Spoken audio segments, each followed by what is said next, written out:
It's just a science project. Silent breed is people! You know, a doctor friend once said the same thing to me. Frankenstein was his name. It's alive! It's alive! It's alive! That sounds like something out of science fiction. Please explain to me the scientific nature of the whammy. We live in a spaceship, dear. So? Yes, science! Program complete. Enter when ready. Hello and welcome to episode 231 of Science on Top for Sunday the 19th of June 2016. I'm Ed Brown and today I'm joined by Penny Dumsday. Hello. And live from Flemtown, it's Lucas Randall. Hi, Ed. It's an actual place, I'm sure, isn't it? Flemtown, Wisconsin, or Missouri, I never know. And astrophysicist at Melbourne University, Dr. Katie Mack. Hello. Great to have you back, Katie. Thanks, it's good to be here. And coming up a little later on the show, we'll be talking about how coffee probably doesn't give you cancer as long as you drink it cold. But let's begin. In February, it was announced that for the first time ever, gravitational waves had been detected.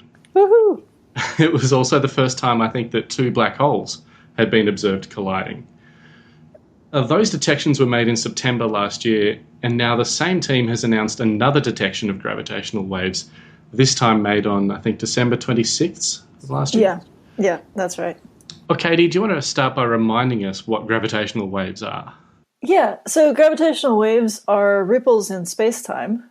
So space-time is, the fabric of the universe. It's the sort of structure of reality, you could say. It's the dimensions of space plus the dimension of time. And when massive things exist in the universe, they create dents in space-time, basically. They curve space-time around themselves, and that's why you get things like orbits and stuff, because the shape of space-time is curved. That's Einstein's big gravitational theory. That's how that all works. And so one of the other things that Einstein came up with is that the idea that if these gravitating things that are making these dents in space-time are moving around in a particular way in an accelerated manner, which means like either speeding up or going in a circle or something like that, then they create ripples in this space-time fabric, and that's gravitational waves. And because those ripples are moving through space-time, they're carrying some energy, and so you can have these situations where you can convert energy from mass into gravitational radiation, into these gravitational waves. And that's what the LIGO instrument has been looking for. LIGO stands for the Laser Interferometry Gravitational Wave Observatory, and it's a couple of big instruments in the US, and they are looking for these ripples in space-time. Yeah, so these, I think, is it 4 kilometers long each, L-shaped things? Yeah, they're like these long, skinny vacuum tubes, 4 kilometers long, shaped like an L, and they have lasers going through them, and the lasers are able to pick up gravitational waves going through, because what they're doing is they're really, really carefully measuring the length of those arms. And when a gravitational wave comes through, it distorts space-time. It actually makes things longer and thinner and then shorter and wider. It does that to space-time. And so you get the situation where the arms, one of the arms will get a little shorter and the other arm will get a little longer, depending on where the gravitational wave is coming from. And the LIGO instrument can measure that to an astonishing degree of accuracy. So LIGO can't dial in on direction, though, can it? It doesn't sort of tell us where they've come from. It can get a little bit of information about where things have come from, because of, like, if both arms are stretched in exactly the same way at exactly the same time, that gives you a hint of which direction it's going. And then there's the second instrument, which allows you to get another hint about the direction. So you can get a sort of region in the sky. Like, we know that the first gravitational wave event was somewhere in the southern sky, and there's a sort of wide swath of the southern sky where that event happened, but we don't have a very exact position from that. But if we had a third instrument, we would have a very good position, and that's what we're hoping to do in the future. And I think Lucas kind of talked over the amazing fact that gets me every time about this is that the LIGO detectors can measure a difference of, is it less than 1,000th the size of a proton, the nucleus of an atom? Yes, exactly. It's 10 to the minus 22 is the fraction of the length of the arms that they can measure. It's amazing. It's a really, really tiny thing. really, to quote that movie, inconceivable. That is just incredible. Yeah. I think you do actually know what that word means in this case. It's used appropriately. Yeah. I mean, one of the things that's the most amazing about LIGO is, I mean, it's amazing that it's detected gravitational waves, that we're able to see, space-time wobbling around us, but also just that it's a fantastic technical achievement to be able to measure something that small. So, just in terms of the wobble that such an event would cause, is it something that LIGO would have detected a series of waves? Like, because we talk about this wobble in space time, is it a series of waves or just one kind of wave that passes by? It's a sort of series. So in the first case, so what happens when two black holes are in a binary pair and they're orbiting each other? When they're getting really close together, they start to lose energy from that orbit through gravitational radiation. So the two black holes are going around each other, and they're losing a little bit of energy because they're making so much energy in gravitational waves that it's taking energy out of the system, and that makes them get closer and closer together. And then as they're closer together, the gravitational waves get stronger. And so what happens is you get this rippling, and it kind of it's a sort of regular up and down kind of wave in terms of the amplitude of the wave. So what the wave is doing is always this stretching and squeezing thing. So like if the wave is coming straight at your face, then it first makes your face a little bit taller and a little bit skinnier, and then it makes your face a little bit wider and a little bit shorter. And I'm doing all the hand motions here, which you cannot see. And I'm picturing them. Because I can't not do that, it turns out. But anyway, so that's what the wave does when it comes straight at you. But how much that stretching and squeezing is happening, that's like the amplitude of the wave. And so as these black holes are coming together, they're making waves that are kind of varying in amplitude and the wave does the sort of stretch squeeze cycle many times as the black holes are coming together. And so if you were able to pick it up for a long time, you'd see a kind of sinusoidal pattern for a really long time. And after a while, it would get closer and closer together, and it would get sort of higher frequencies. So the waves would come faster and faster, and the stretching would be stronger and stronger until the black holes come together, in which case it reaches the peak, and then there's a little ring down where it kind of wobbles out the last little bit of energy. So in the first detection, we saw just a couple of these ripples, just as the black holes were finally coming together. Just the last sort of half a second or something. I don't remember exactly how long the first one lasted, but we really only saw the last couple of orbits because that's when it was strong enough to be seen. This other black hole pair that was just detected, the second event, was a lot closer, and so we were able to actually see quite a lot of cycles. It was something like 30 cycles of this sort of sinusoidal-like pattern as the black holes were getting closer and closer together, and then they finally merged, and you had it's called a chirp. That is awesome. So, it seemed to me that obviously the announcement of the first one was a fair time after the observation occurred. There's a lot of follow up they had to do to make sure they were right, and we already learned some lessons from BICEP. But for one to occur so soon afterward, what does that tell us about how often we would expect this sort of thing to occur? Well, I mean, it's hard to predict exactly how often to expect these things because there's still a lot we need to learn about these systems, and at the moment, a lot of the sort of statistics are based on the modeling, the theoretical models. But based on the theoretical models, we do expect to see them pretty often. So in this case, it was there was like one. When was the first one? September. September, and then there was this one at the end of December, and that kind of frequency is not unexpected. So we do expect to have noticeable events like this pretty often, and we should have many per year. And the instrument is getting more and more sensitive, so we'll be able to see even more as time goes on. So it's really, I mean, the cool thing about this, like, everybody got really excited about the first detection, which is completely appropriate because it was astonishing. It was an immense achievement, probably the most exciting physics result of my lifetime. But the second detection is nice because it's the start of really being able to do astronomy with these things, like it's not just like we detected something, we proved something existed. Now we're able to actually use the fact that these things are happening to study black holes in the universe, to study how black holes come together and like how galaxies form eventually. We're learning things about the population of the universe, of things that we can't otherwise see. And that's the really cool thing about this stage, is that first it was a discovery instrument, now it's an observatory. Yeah. And are there plans that you know of to? You mentioned before we're hoping to get another instrument fairly soon. Is there anything actually in the works? Is there anything being built right now, or is that all at proposal stage?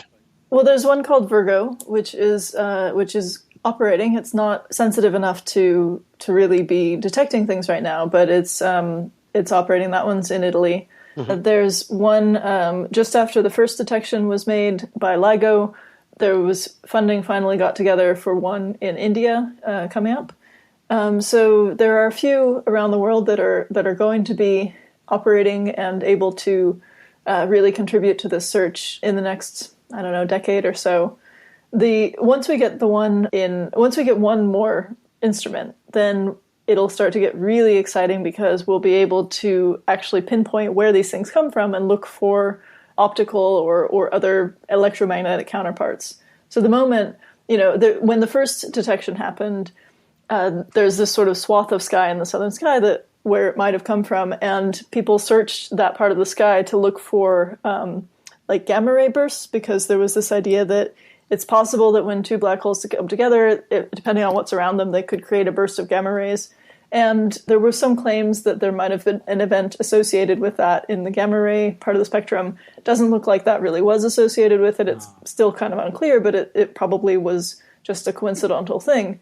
But that was a huge part of the sky that we had to look at. And as we get another instrument, it'll be a very small part of the sky, and we'll be able to know, really if it's we'll be able to say, oh, it came from that galaxy, which is not something we can do now. And that will be really cool. So sorry, Ed, I'm kind of, if you want to jump in, but by all means, that one of the things that jumped out at me in some of the coverage was talk of like a space-time gravitational wave memory. So this. That's super cool. Yeah, can you explain that a little bit? Because I wasn't quite sure what that meant. Yeah, it's really hard to explain, actually. It's really hard to explain because it's a really bizarre thing that happens. But basically, anytime you have one of these big gravitational wave events and two black holes merge, it actually creates like a permanent deformation of space-time, such that it's sort of like saying that, these waves are coming through, they're stretching and squeezing a little bit, and after one of these things comes through, there's this permanent slight stretching or something that just is stuck there. So it's almost like a metal fatigue sort of thing, kind of, like that. And so there's a sense in which every time one of these events happens, the universe is never the same again, and that's what's called gravitational memory. And it's there are plans to try to see signatures of that based on these kinds of detections. I don't know the details of how that works, but if that could be detected, that's super cool. Just because it's a really bizarre sort of theoretical thing, and to be able to actually see that offset would be amazing. Yeah. I saw somewhere, I think it was scientists at Johns Hopkins University, speculating that these gravitational waves might be dark matter or have something to do with dark matter. Do you know anything about this, Kate? I do know a lot about that. Oh. This is my skeptical voice. So this is based on an idea that dark matter might be made of black holes. So we know that dark matter isn't made of supermassive black holes. So there's really, strong evidence that it can't be supermassive black holes. There are sort of really tiny black holes that it can't be made of, because if it were, then those black holes would have evaporated and filled the universe with gamma rays in a way that's not allowed. And then there's this area in the middle where, black holes of a tenth of a solar mass up to a solar mass, around the mass of the sun, a little bit below that. They can't be that because we have instruments that have been looking for signatures of of dark matter being made of those black holes for a very long time. It's ruled that out. And then above about 30 times the mass of the sun, there are limits from how the black holes would have messed with the orbits of binary stars in the galaxy just by sort of passing through and disturbing things. And there are two regions that are a little bit contested. One is there's a mass range of kind of around the mass of the Earth, where we wouldn't actually have any way to tell if dark matter was made of those kinds of black holes. But it's actually incredibly difficult to make black holes of that mass. You have to make them in the early universe through some kind of really weird process, like collapse of cosmic string loops or something like that. That's just very, very, very speculative. So I've written papers about this where there are ways to make black holes in that mass range, but it would be this very sort of strange process, and you need something strange to happen in the early universe. Those are called primordial black holes. So there was a paper after the first LIGO discovery suggesting that if dark matter were made of black holes of around 30 solar masses, then they would sometimes merge, and maybe this signal from LIGO was that happening.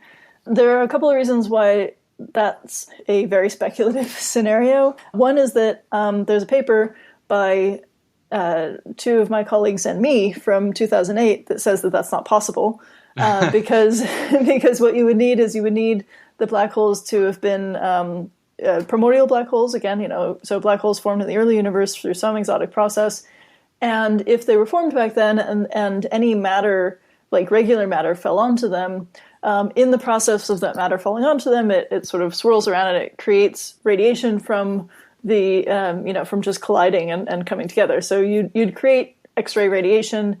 You'd make a lot of radiation that would mess up things like the spectrum of the cosmic microwave background, and you can get very strong constraints on that kind of scenario from looking at the cosmic microwave background light, the leftover light from the Big Bang.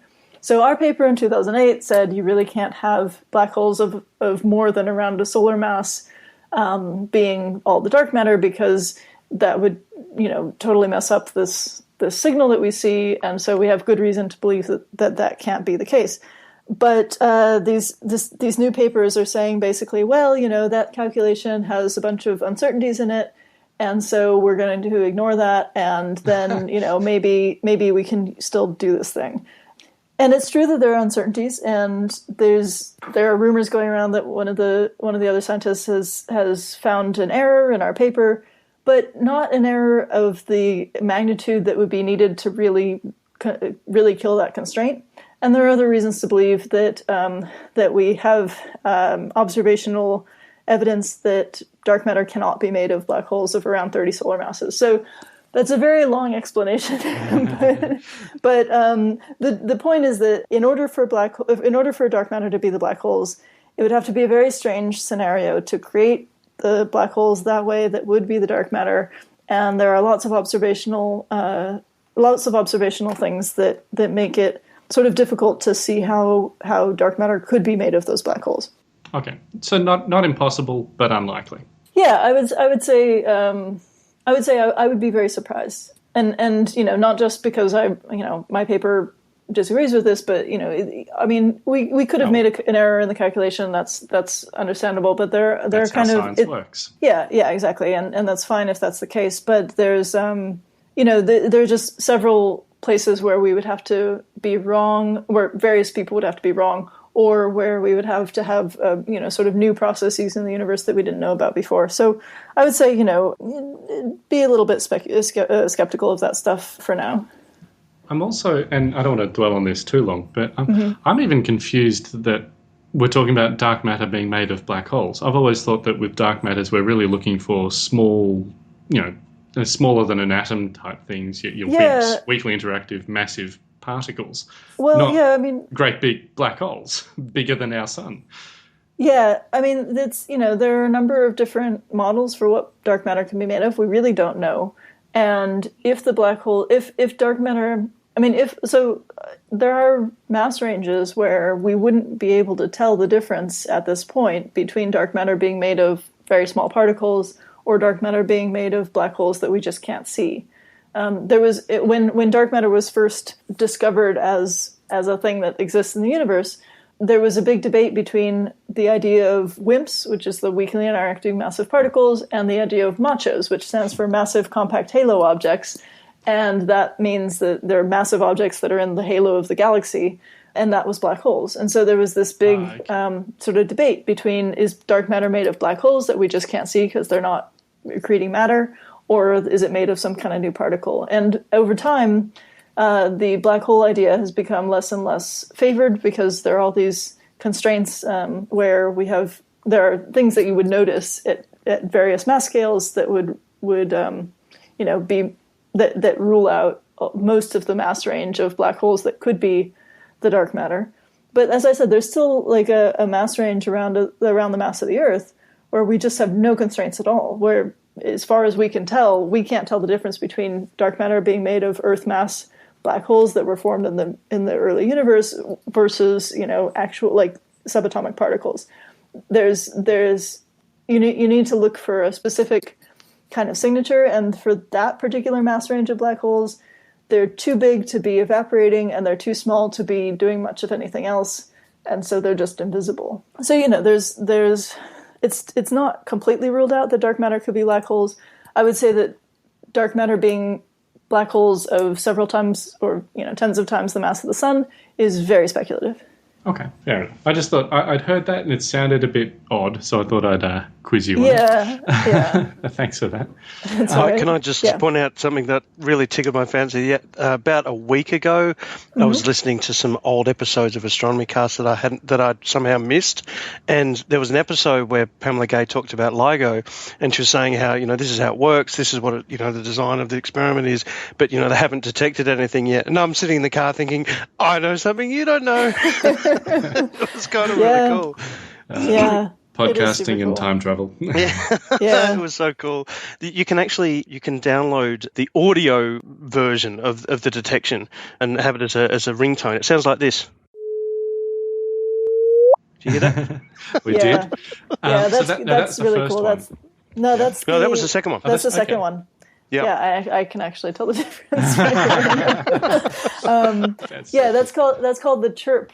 And that one is actually twice the speed of the actual, like twice they raise the frequency a bit so you could hear it better. But yeah, that's that sort of, the frequency and the amplitude are getting higher and higher as you get closer to colliding, and then it ends in that final blip, that little chirp, and that's what it would sound like if you converted the gravitational waves into sound waves. So that's pretty cool, I think, too. It is. I like it. So this second detection, is it the same type of scenario as the first one? Two black holes, I think they were both about 30 times the mass of our sun the first time around. Is it the same this time? It's a little bit different. So the first one was one black hole was, I think, 29 times the mass of the sun, and the other one was 35, something like that. And so they were close to the same mass. And the first one, they were pretty far away. This one, they're closer and they're smaller. So one of the black holes is about 7 times the mass of the sun. The other one's about 14. So so one's twice as big as the other, which is interesting because that gives you a different sort of regime of very unequal masses, and they're a little bit closer, and so that gave us the chance to see many, many more cycles as it was coming together. The signal strength is not quite as big in the sense that the signal is not quite as clean, but we were able to detect many cycles, and that's pretty cool. Another thing that we were able to detect with this one is we were able to tell that one of the black holes was spinning fairly fast before the merging happened, which is another thing that in the first case we weren't able to measure the initial spin. Spinning as in rotation or orbiter of the other one? Spinning of the black hole. So when a star collapses, the star is usually spinning, and so when it collapses into a black hole, the black hole can also be spinning. And so we know from this detection that at least one of the black holes was spinning when the detection happened, when the merging happened. And so we have some interesting information about the spin of the initial black hole and the spin of the final black hole. So that's something that we didn't have before. Before for the first detection, we had upper limits on how much the black holes were spinning, and we had some measurement of how much the final black hole was spinning. But in this case, we have a lower limit on how much the black holes were spinning before they merged, and then we know something about how much the final black hole is spinning. So that's kind of a neat thing. Being able to measure something about the black hole spin is very cool. Do gravitational waves are they affected by that inverse square law where they get, obviously the further away they really weaken, or is that not such a thing to consider? No, that does happen. Yeah, so they are harder to detect as they're farther away. They're Right. weaker when they're farther away because the energy is spreading out into a larger area. A larger volume of space. Yeah, Like a ripple in a pond. Yeah. The further away it gets, the weaker it is. That's very, very cool. Yeah. So it wasn't a fluke the first time. We've now got a second concrete detection. And I think, as you were sort of touching on before, Lucas, it really sort of indicates that there may be a lot more black holes maybe than we thought in the universe. They could be everywhere. Or maybe more, as what Katie was saying, more collisions. Yeah, I mean, we expect to see a lot more of these, and now that we're kind of dialing in on how to detect them, and we've proven that, then I guess we will expect to hear it. This will become a little bit like planetary detections. Another gravitational wave. And yet another gravitational wave. That's 4 this week. But that's very true. I mean, the reason that it's exciting when we detect new planets, new exoplanets, is because we're able to do statistics on these things and figure out, sort of what the average exoplanet is like or how many we expect to be out there. And it's the same thing with the black holes, is that more black hole collisions means that we learn more about the populations of black holes that are out there, how they're colliding, how often they're formed and things like that. And one of the other things that we'll be able to do with these instruments is we'll be able to see things that aren't just black holes.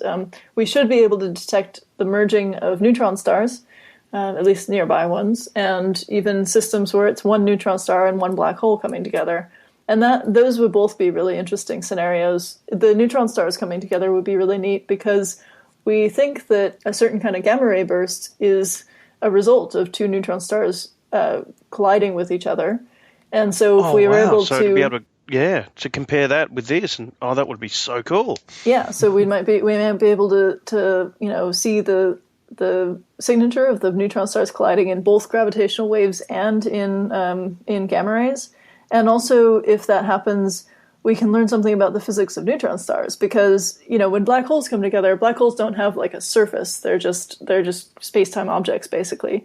But neutron stars have a surface, and so as they collide, there will be some kind of surface interaction, and they'll form a black hole at the end. But the collision can tell us something about how what neutron stars are made of, which is actually still pretty unclear. I mean, we there are a lot of theories about what neutron stars are made of, but it requires an understanding of physics of material at such high pressures and temperatures and magnetic fields and stuff that we really can't do any of that in the laboratory, and we're not really sure theoretically how it all comes together. So if we're able to see two neutron stars colliding with each other, then we can learn something about what the neutron stars are made of.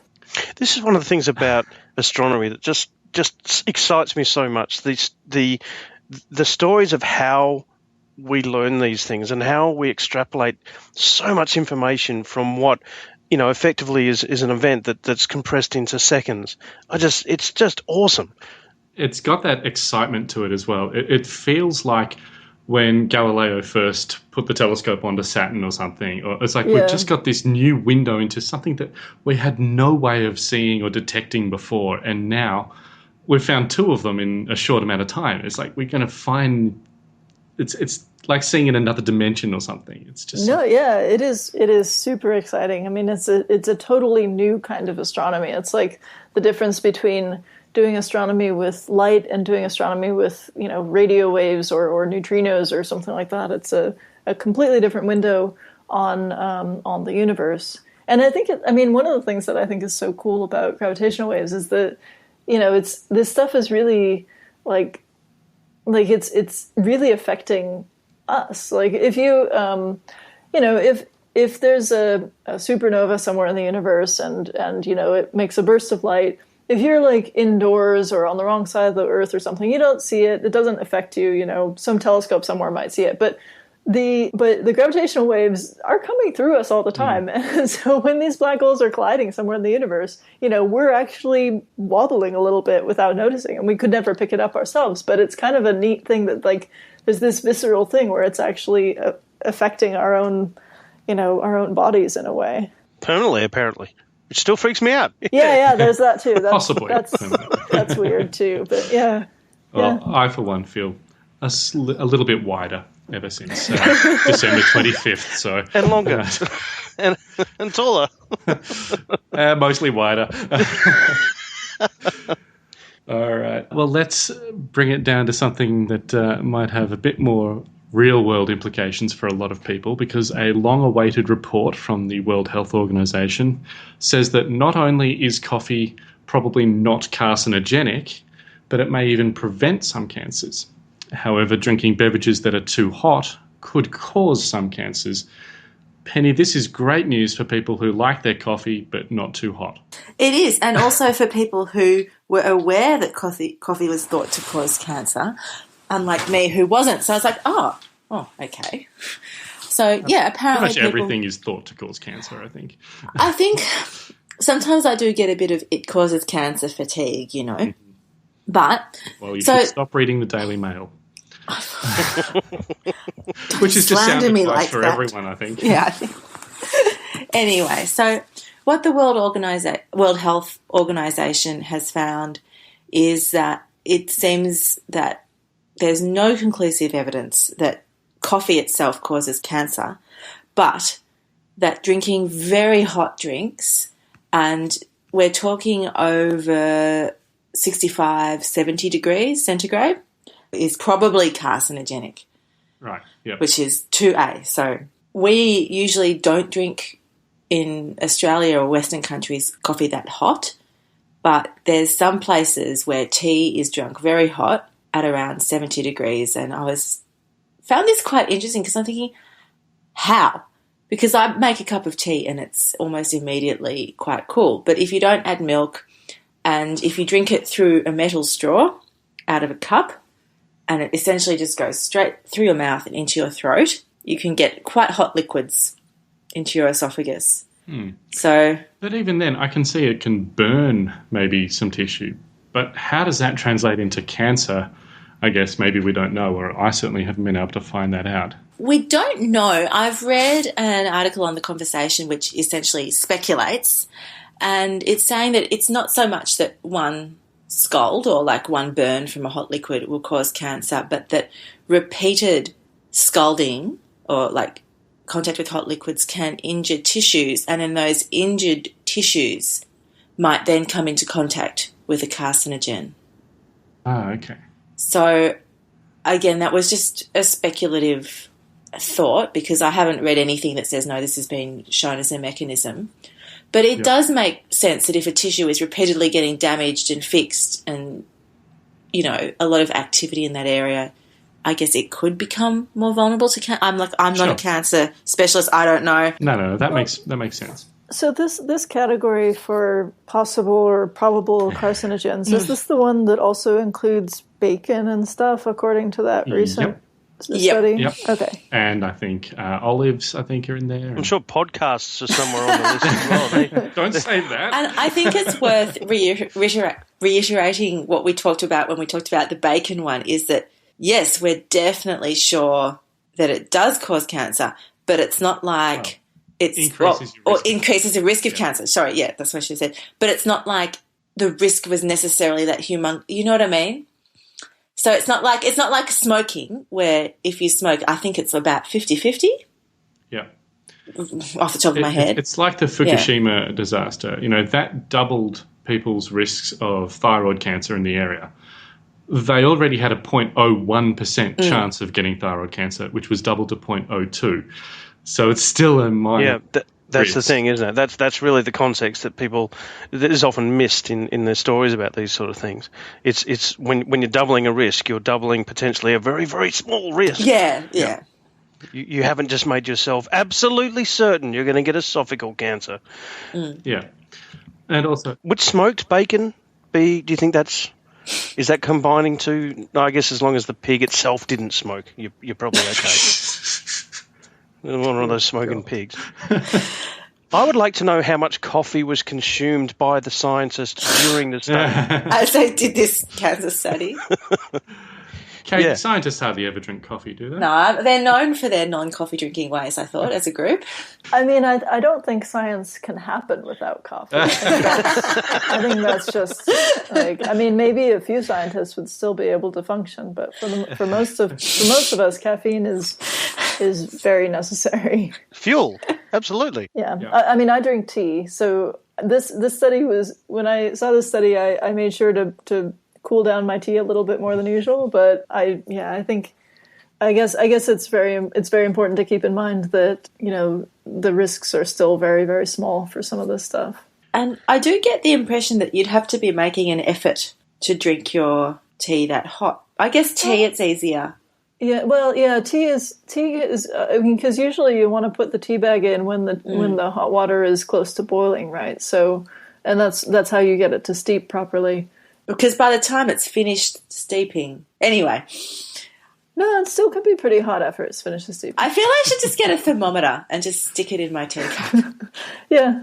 I'm trying to find the actual study was mostly looking in terms of the temperature thing, was mostly looking at the drinking of mate, which is a South American drink that is often drunk extremely hot. It's like an infusion, but it's not made from actual tea. It's from a different plant, I think. Yeah, and that's drunk through I think you said like a metal straw or something. So the whole idea is that it is extremely hot when it gets to you. And it's a lot hotter than what most people would drink coffee at. Certainly a lot hotter than if you get your coffee at McDonald's now, I'd say. They have made that a bit cooler. The study also concluded that it actually, coffee has a positive effects on the body when it comes to liver and uterus cancers.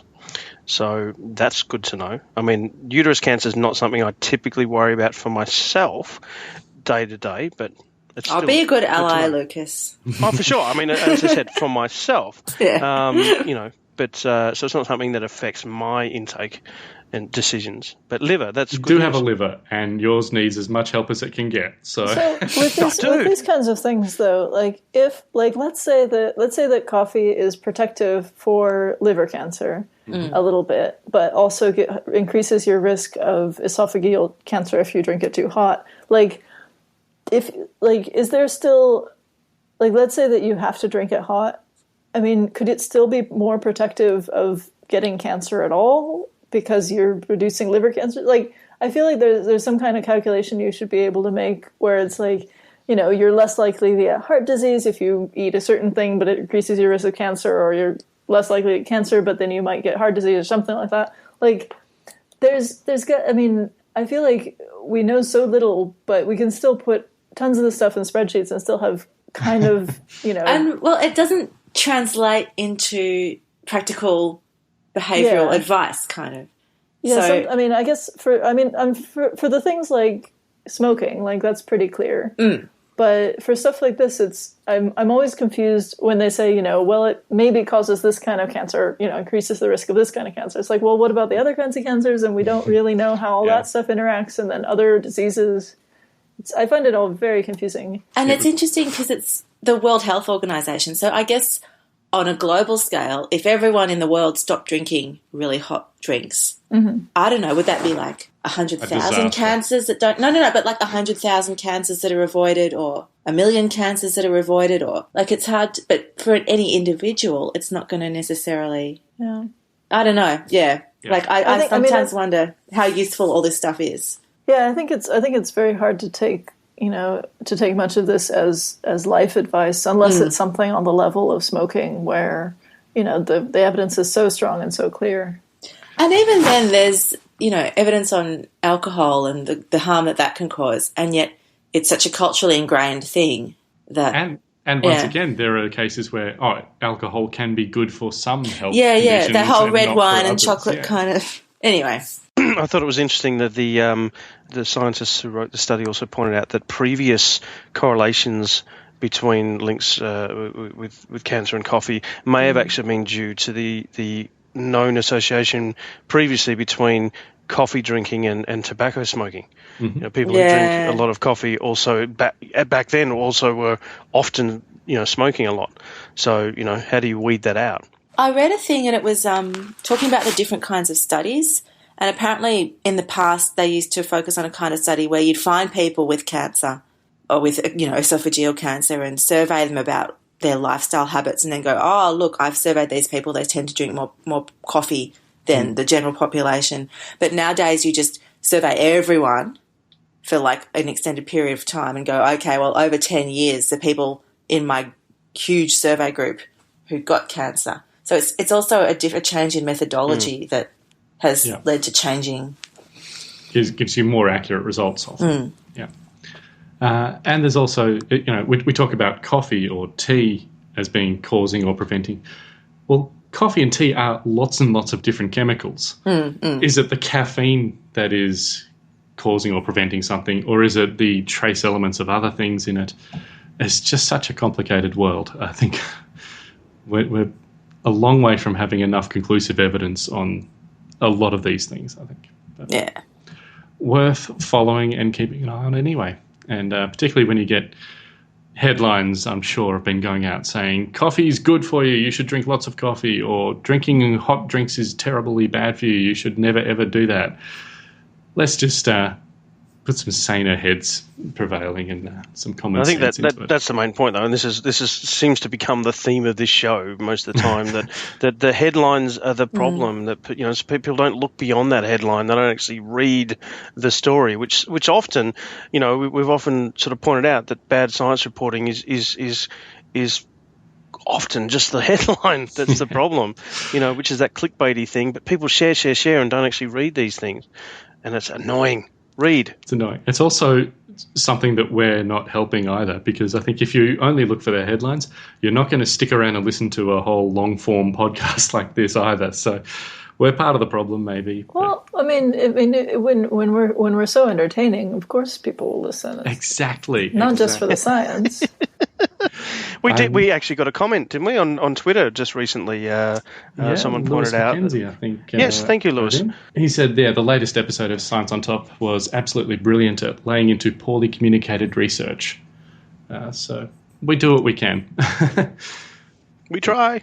And we're only part of the solution too. If you listen to it, you need to tell other people that you can drink hot drinks, you can drink coffee, and you're not going to die of cancer. And how awesome are gravitational waves? You should also tell them. They're so awesome. They're very awesome. All the awesome. Exactly. I think that'll probably do it for the show. We're going to leave you today with the audio from NASA's new trailer for the Juno spacecraft mission. The probe is expected to go into orbit around Jupiter on July the 4th, and NASA's made... I don't know if they got Ridley Scott involved in it, but it's a very intense trailer.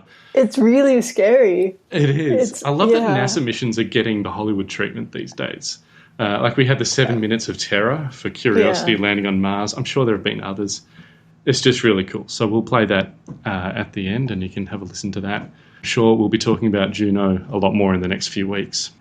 We'll have links to that trailer and all the stories that we talked about today at scienceontop.com/231, where you'll also find our social media links. You can leave a comment as well. And remember, you can email us at feedback@scienceontop.com, and you can leave us a review on iTunes. Dr. Katie Mack, it is always wonderful to have you on to explode our brains. It's wonderful to be here. Where can people find you on the internet? Well, you can find me on Twitter. I spend a lot of time there, where my handle is @AstroKatie. It's Astro and then Katie. I'm also on Facebook at facebook.com/AstroKatie. And you can find more stuff at astrokatie.com. And, of course, we'll have the links to all of those in the show notes. And thank you, Penny and Lucas, once again. Always a pleasure. Thanks, Ed. This episode was edited with that distinctive je ne sais quoi of Marcos Benamou. Thank you, everyone, for listening. We'll be back again next week, putting science on top of the agenda. Join us then.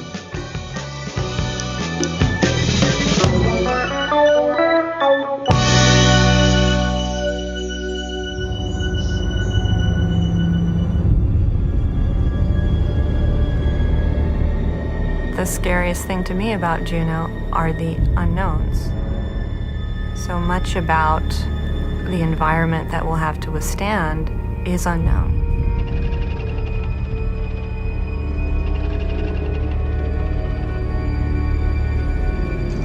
Nothing's really certain about what's going to happen. It's a monster. It's unforgiving. It's relentless. It's spinning around so fast, its gravity is like a giant slingshot, slinging rocks, dust, electrons, whole comets. Anything that gets close to it becomes its weapon. It just so happens, deep inside this body are the secrets we're after. Secrets about our early solar system.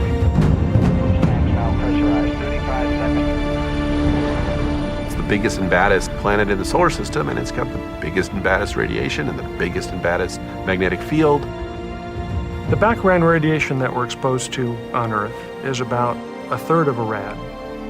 What we expect to see at Jupiter is about 20 million rad. No spacecraft has ever flown this close to Jupiter, flown this deep into the radiation belts. So the real trick is we gotta go in close, get the data, and get out. And the first time we go in, that's the most dangerous. We call it Jupiter orbit insertion. JOI.